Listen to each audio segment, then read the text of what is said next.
Keith Thurman ay nakaharap sila Manny Pacquiao at Mario Barrios at naghahatid ng paghahambing ng power bago ang labanan. Ang 8th Division World Champion na si Manny Pacquiao ay nasa bingit ng gulat na pagbabalik sa sport. Hahamunin ng 46 anyos mula sa Pilipinas ang reign ng WBC World Welterweight Champion Mario Barrios sa Sabado 19 ng Hulyo sa MGM Grand Garden Arena sa Las Vegas.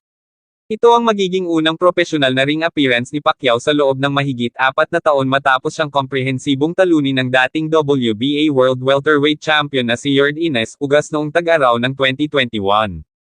Magiging pagkakataon din para sa Filipino icon na kunin ang kanyang unang tagumpay mula noong 2019, na dumating nang makuha niya ang WBA welterweight title mula sa mga kamay ni Keith Thurman upang maging pinakamatandang welterweight champion sa kasaysayan. Ibinahagi rin ni Thurman ang ring kay Barrios, tinalo ang El Azteca, sa kanilang noon title showdown ilang taon na ang nakararaan. Sa pagsasalita sa post-fight press conference pagkatapos ng laban, inamin ni Thurman na habang nahuli siya ni Barrios na may maraming magagandang body shot, hindi ito ang pinakamahirap na suntok na naramdaman niya. Ang isang tao ay nakarating sa isang mahusay na pagbaril, nakarating sila ng isang mahusay na shot at ang mga shot ng katawan ay naiiba lamang, ngunit ito ay kagiliw-giliw na kung huminga ako ng malalim na pakiramdam ko pa rin awkward sa rehiyon ng katawan, tulad ng sinabi ko na damalambot bago ako kahit na hinawakan ngayong gabi upang ang isang shot ay tiyak na nagising ng isang maliit na sensasyon ng kakulangan sa ginhawa at sakit ngunit hindi ito ang pinakamahirap na nataman ko.